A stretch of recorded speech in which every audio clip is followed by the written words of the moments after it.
After my rebirth, I learned something terrifying: my 3 sisters could hear my thoughts. And with that truth came a question that haunted me: should I warn them? Should I tell Jessica, my proud eldest sister, that the man she adores is only waiting for the moment he can strip her of everything she owns? I saw her hand tremble ever so slightly when Ryan touched it, like, deep down, some part of her already knew. And Olivia, my gentle second sister. Should I tell her that one day Ryan will leave her blind, that the man she clings to now is the very one who'll destroy her? She jumped from his lap earlier as if stung, but still, she stays near him. And Chloe, my youngest. If she knew her life would end in a hospital bed, locked inside a body that would never move again, would she still look at him with such trust? I saw her laugh one moment, and the next dump food on his head in anger. Their hearts seem to sense danger, but their eyes won't let them see it. That's Ryan's power. He's no ordinary man. A butler who arrived at our home carrying nothing but a smile and a system that made him irresistible. He saved my sisters, charmed them, turned them into his protectors, and drained every ounce of their loyalty. And me. I was the only one who saw the monster beneath the mask. Out of jealousy, out of desperation, I tried to fight back. But every move I made only pushed my sisters further away, until they hated me. Jessica, the cold CEO, froze every cent I had and cast me out of our house. Olivia, the kind doctor, switched my medicine, condemning me to live in pain. And Chloe, the glittering star, let my name be shredded by her fans until I was nothing but a scandal. The day of my ruin, I was left in a filthy room, sitting in a broken wheelchair while Ryan, dressed in luxury he could never afford without us, stood like a king. My sisters at his side. My so-called friend turned to me, smug, and said, "Call me brother-in-law. Do that, and I'll forgive you." Brother-in-law. The word burned on my tongue. How could I give it to the man who ruined me?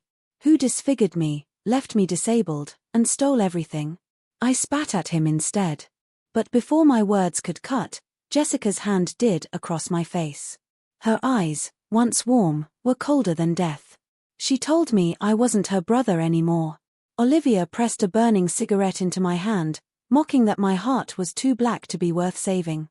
And Chloe looked down at me like I was dirt, saying my misery was nothing but an act. They all turned away. Left me broken. Left me gasping on the ground as the world dimmed. The people who once called me family, now spitting only one word: disgusting. That was how I died, again. Because this wasn't my first rebirth. I had planned, schemed, tried every way to change the story, but nothing worked. This world, it wasn't fair. It belonged to Ryan. He was the chosen one, the charmed protagonist of a novel where my sisters were nothing more than villains fated to fall at his feet. I was supposed to be their brother, their shield, but Ryan took my place. He always takes my place. And no matter how many times I'm reborn, no matter how desperately I fight, in the end, Ryan will always win. When I opened my eyes again, everything had reset. Back to the very beginning. But this time I was tired. The shack I had died in, the place that reeked of mold and despair, was gone. In its place, a warm living room, golden light spilling across a table set with food so perfectly plated it looked like it belonged in a magazine. And beside me, a voice. Familiar. Gentle. Pretending to be hurt. "Ethan, why aren't you eating? Did I make something you don't like? I'm sorry. Tell me what you want, I'll cook it for you." My heart clenched. That voice. Ryan. But this wasn't the Ryan at the end of the story, the monster in fine suits, wrapped around my sisters' hearts. This was the beginning, when he still played the role of friend. When he was already their savior, their so-called lucky charm. He wore designer clothes now, standing straighter, prouder, looking more like the Prescott heir than I ever did. His lips trembled, his eyes wet with grievance, a grown man feigning the fragility of a wounded child. "I asked Aunt Linda," he said softly, "seafood is your favorite. Are you not eating because I made it? Did I do something wrong?" The act was flawless. But I stayed silent. And silence, to Ryan, was dangerous. "Ethan," he pressed, his voice breaking, "did you start looking down on me? Because I came from the slums? Because I'm dirty?" I opened my mouth, But all I could manage were sounds, meaningless, strangled. My throat wouldn't let the words out. My fear wasn't of Ryan himself, but of what my sisters would do if I upset him. And right on cue, Jessica's cold voice cut through the air. "Ethan. Is this how the Prescotts are raised? This is Ryan's kindness. Even if you won't eat it, at least respect the effort." Her eyes didn't look at me anymore. Only at him. Always at him. Inside, I laughed bitterly. "Look at you. You'll call him brother soon. Maybe even something more. Meanwhile me, I'm just the disabled outcast, a man whose existence doesn't even matter enough for you to remember." I stabbed a fork into the seafood and shoved it into my mouth. The shellfish burned as it slid down my throat. They'd forgotten. They'd all forgotten. I was allergic. The table went silent. 3 women, all once my protectors, now staring with unreadable eyes. I forced the meal down, smile plastered on my pale face. Jessica's lips parted, her expression flickering like she wanted to say something, but Olivia stopped her with a sharp glare. Olivia leaned in, her voice soft. Too soft. "Ethan, are you unwell? Let me check." She was a doctor. My doctor. In my past life, she was the one who cut off my medication and watched as pain chewed me alive. Now she sat there, pretending concern. Pretending love. I stood, my figure swallowed by the shadows on the staircase. My voice was low, bitter. "It's just an allergy. Nothing that'll kill me. I'm tired, Olivia. Tired of all this torment. Whatever you want, I'll agree. Just stop." Her face drained of color. I didn't mean to forget. I didn't mean. But I'd already turned away. Her excuses were pathetic. Worthless. Later, the knocking came. Relentless. Pathetic. Ryan's voice outside my door, choked with fake tears. "Ethan, what did I do? Why are you ignoring me? We're best friends, aren't we?" But layered beneath that pitiful voice, I heard it. The other voice. Mechanical, cold. System. What the hell is wrong with Ethan? His actions don't match the script. The female characters think I'm bullying him. Affection points dropped by 10. Another voice followed, calm, robotic. "Rest assured, host. Their affection remains above 50.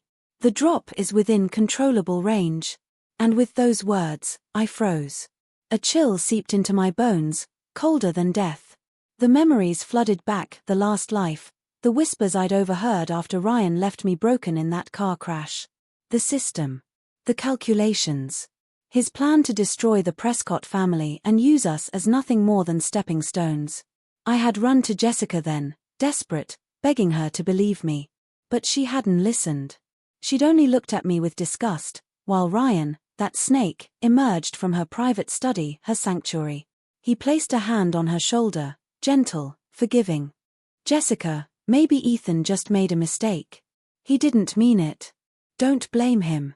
He played the martyr." And she scolded me. Cold, furious. "Ethan, how could you sink this low? After failing to hurt him with a car accident, now you slander him to me, when he was the one taking care of you while you were unconscious." And that was it. That was the day the last thread tying me to my family snapped. My suitcase was small, pathetically small. Just a few changes of clothes inside, hardly enough for the storm that raged outside. Jessica didn't care. Her expression didn't waver as she shoved me out the door, into the rain, into the mud. "Ethan," she said, her voice sharp as a blade, "since you can't tolerate Ryan, the Prescott family no longer recognizes you as its young master. Without that title, what are you, really?" Her words haunted me, trembling through my body even now. I didn't have to wonder who Ryan was trying to impress with his little performance outside my door tonight. Jessica, Olivia, Chloe, it didn't matter which sister. He always had someone watching. Someone to fool. So I opened the door, ready for the act. His hand froze mid-knock. Then, without a trace of shame, he reached for mine. I stepped aside, letting his hand fall empty. "Ethan," he breathed, dragging out my name, his eyes flicking toward Chloe who stood just behind him. "If something's wrong, just tell me, okay? Don't ignore me." In my last life, I knew this game too well. Ryan only played the caring friend when my sisters were nearby. Tonight, Chloe was his audience. And, right on cue, she spoke. Her voice hesitant, tinged with worry. Ethan. Jessica and Olivia told me about what's been happening. Is there some misunderstanding between you and Ryan? You used to be such close friends. Do you know how many times he's cried because you've been ignoring him? She sighed, as if she carried the weight of the world. If you don't want to talk to them, then talk to me. I know a famous psychologist. I'll take you tomorrow. Okay. A psychologist. Of course. In her eyes, anyone who didn't love Ryan was the one with the problem. When her fans tore me apart online, when they stalked me and pushed me from my wheelchair, where was that concern then? Now she wanted to help. Now she wanted to lock me in a hospital. I snapped. My voice was sharp, cold. So, anyone who sees through Ryan must be insane? Maybe next you'll have me committed just to ease his temper. Chloe froze, horror flickering across her face. Her hands trembled as she whispered, Did I do something wrong? Ethan, please, don't hate me. I shook my head, slammed the door shut, and the world went quiet except for Ryan's pitiful cry on the other side. Chloe, dear. Then the system's voice pierced the silence. Warning, affection from supporting character Chloe -10. Current affection level has dropped below 50. Host, repair immediately. But Chloe's voice wasn't the same as before. Her tone had turned grim, cold. Don't call me that. Jessica and Olivia might be blind, but I'm not. You'd better explain yourself, Ryan, or else. I couldn't hear the rest. I didn't care to. Whatever game Chloe was trying to play, it was too late. They were already too far gone. Sooner or later, just like before, they would all fall into Ryan's trap again.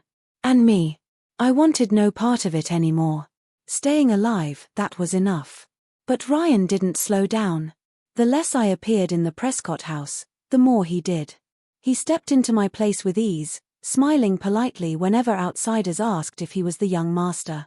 He didn't confirm it, didn't deny it. He didn't have to.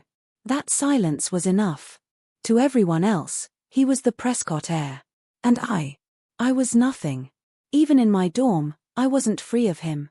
My roommate Mark sneered, Ethan, didn't you and Ryan used to ride together in the Prescott car? What happened? Did he finally ditch you? I ignored him, focused on my homework. But silence only made them bolder. Mark slammed his phone down, voice dripping venom. Stop acting high and mighty. You tried to cling to him before. Now you're just bitter he doesn't want you. Ryan tugged gently at his sleeve, eyes lowered, pretending discomfort.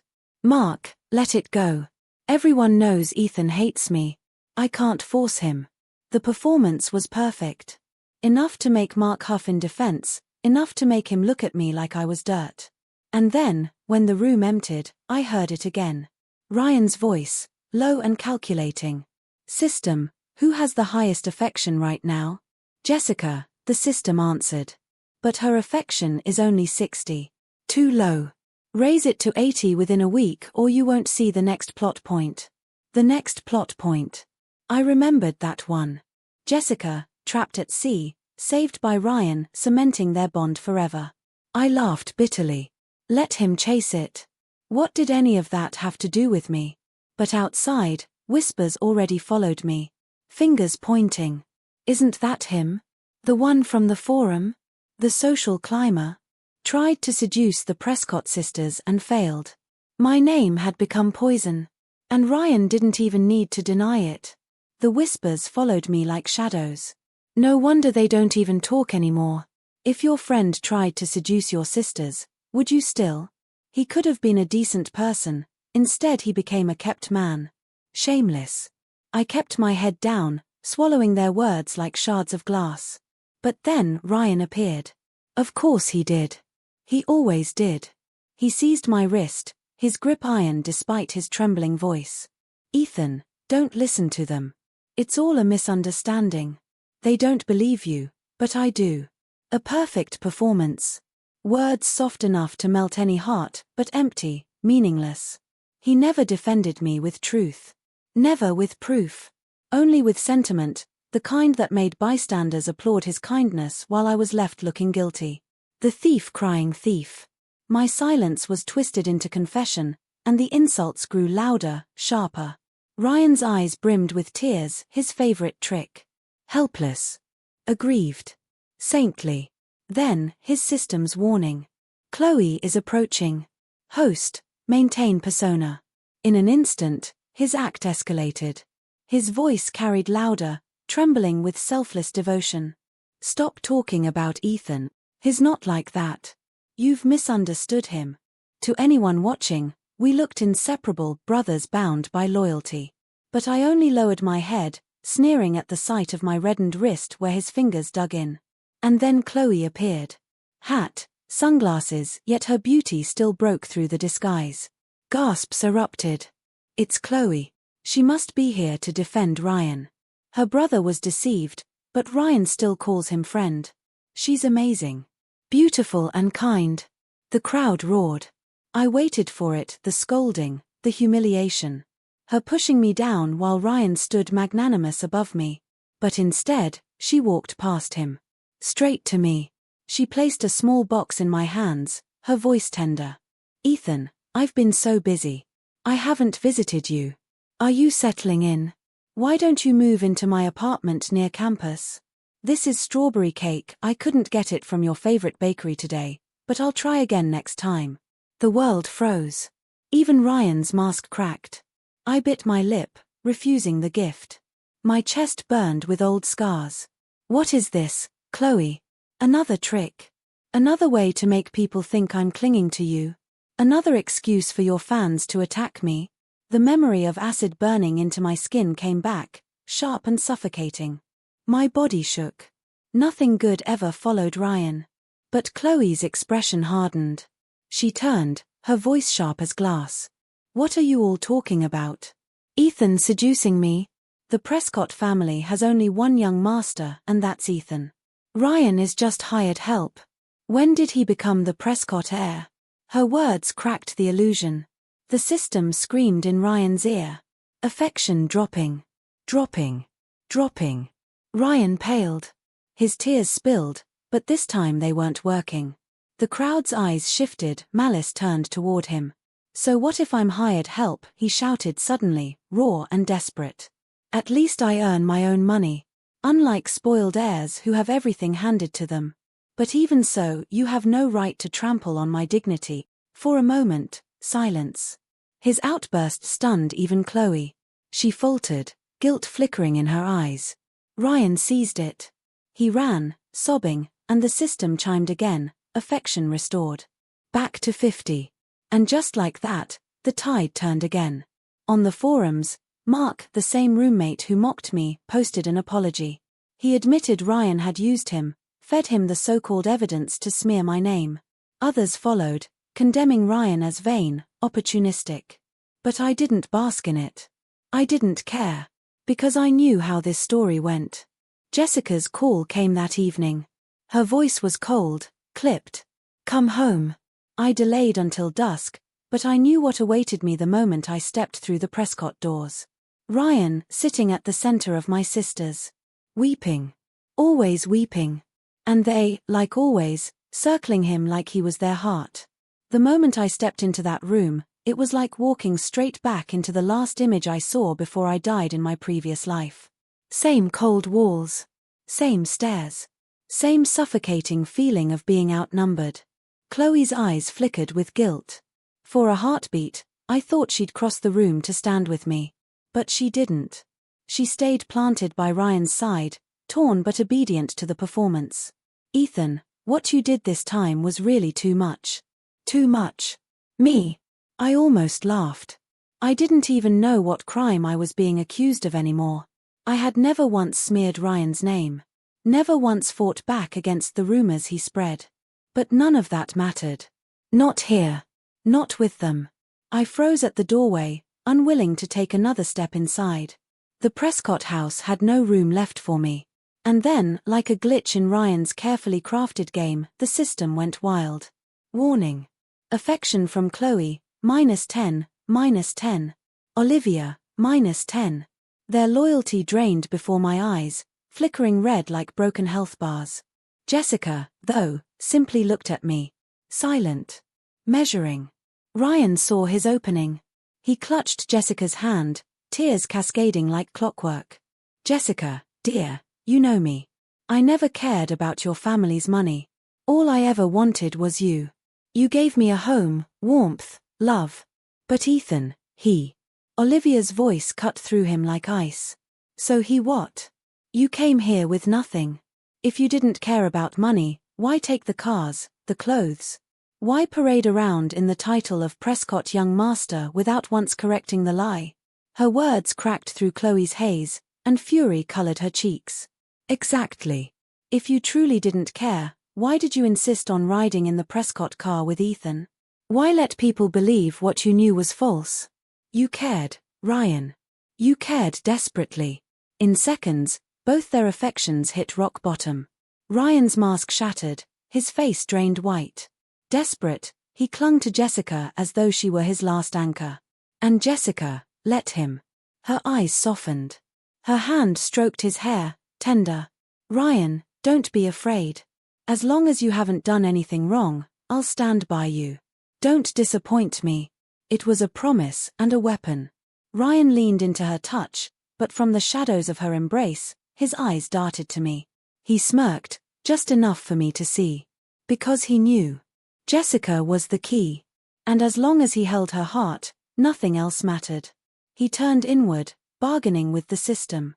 Use the scraps of Olivia and Chloe's affection. Unlock Jessica's plot line. The system hesitated. Warning. Negative affection means hatred. They'll despise you completely. Ryan scoffed. What's two supporting characters compared to the eldest sister? Do it. The trade was sealed. And the next plot point unveiled itself. Jessica, lost at sea. Half a month from now. Ryan's lips curled into a confident smile. He was already imagining it, her fear, her desperation, and his hand reaching out to save her. He would play hero. He would claim her completely. I watched him, cold laughter bubbling in my chest. Well then, Ryan. Save her. Marry her. Drag yourself into the Prescott family like a parasite if that's your dream. Just leave me out of your circus. Jessica's gaze lingered on me, heavy with something I couldn't name, regret, anger, maybe pity. But I had no intention of staying to decipher it. So I packed. This time, I took everything that was mine, down to the last coin. I opened a new bank account, secured my future. I wouldn't be the broken boy left stranded in a shack again. Olivia and Chloe came to visit often. Out of guilt. Out of habit. Their eyes always carried that look, pity. Olivia tried to draw me into conversations, patient as if teaching a child to speak. Chloe suggested doctors. I shook my head every time. And then, half a month later, the invitation arrived. An art exhibition at sea. My favorite painter. I went without hesitation. But their exhibition was nothing more than a corner on a luxury cruise, drowned in champagne laughter and the hollow voices of merchants and dignitaries. That's where I saw her, Jessica. Beautiful, poised, already tangled in the current of fate. And beside her stood Ryan, flawless in his tailored suit, a smirk tugging at his lips. His system pulsed in his mind. Someone must die at sea. Ryan's eyes slid toward me. His smile sharpened. Why not Ethan? If he hadn't been born into the Prescott family, he'd be nothing. At least this way, his death will serve my rise. And for the first time in a long while, Jessica's composure broke. She saw me. Recognition flashed in her eyes. Then, concern. A shadow of dread washed over her face, as if some part of her knew exactly what was coming. Jessica turned to Ryan, whispering something sharp, her brows furrowed. But when she looked back, I had already melted into the crowd. Ryan's venomous whisper lingered in my ears, a curse that clung like oil. Go ahead and be smug, Ethan. We'll see who has the last laugh. I wanted to curse back, but what was the point? His schemes were filthier than I'd imagined, but I never expected he'd dare this much. Even in the middle of the exhibition, his lackeys slipped something into my drink. By the time I realized, it was too late. When I woke, I was dangling over the churning Black Sea, ropes biting into my wrists, the ship's lights a dizzy halo above me. Beside me, equally suspended like bait, hung Ryan. He noticed my eyes flutter open and instantly smeared on tears, his voice cracking like cheap glass. "Jessica, dear. Ethan's awake, save him instead. My life isn't worth much." The suited man holding the ropes sneered, his voice carrying over the storm. "Well, Jessica. Choose. One is your real brother. The other is your lover boy. Who do you save?" Ah. So that was the play. Ryan's script was obvious now: force Jessica to choose him over me, carve the rejection deep into my chest, break me again. But Ryan miscalculated. My last death had already burned all that familial warmth out of me. Jessica's choice? Meaningless. What mattered was survival. Jessica hesitated, eyes flicking between us. Then, with a sharp breath, she raised her hand and declared, "Let Ryan go. He's innocent." The suited man laughed cruelly. "Excellent. So much for family. I knew you'd pick the pretty boy over blood. You've proved me right." But instead of freeing Ryan, his knife slashed through one of my ropes. Fibers frayed, the other rope straining, threatening to snap. Jessica's face paled. She wasn't fooling him. Her lips trembled as she tried to negotiate. "Isn't it the Southside development bid you want? I'll withdraw. Just let him go." Ryan's eyes lit up, swimming with crocodile tears. He thought she meant him. "Jessica, dear." The man snorted. "The Southside bid. Too small. I want the Prescott partnership deal too." My heart jolted. That partnership, wasn't it the very secret Ryan would betray later? Why was it being demanded now? Ryan stiffened, panic cracking his mask. He coughed twice, trying to signal, but the man's blade sliced his rope. "What are you coughing for? Didn't you tell me this information yourself?" Ryan froze, horrified.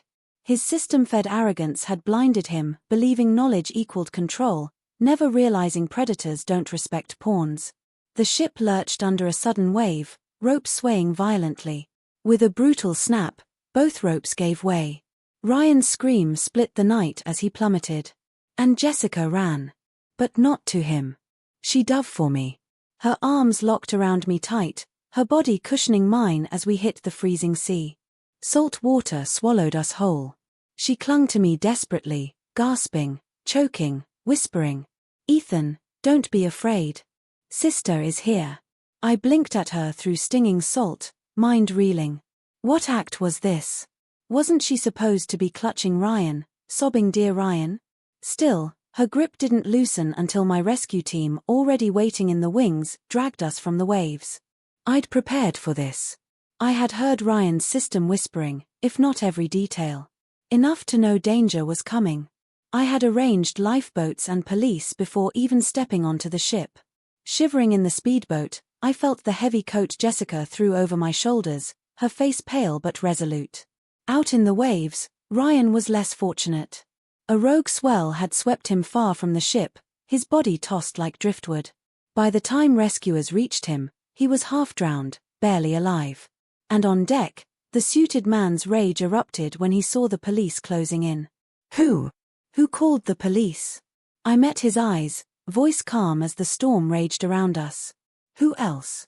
The law closed in. The predators scattered. Jessica's gaze lingered on me.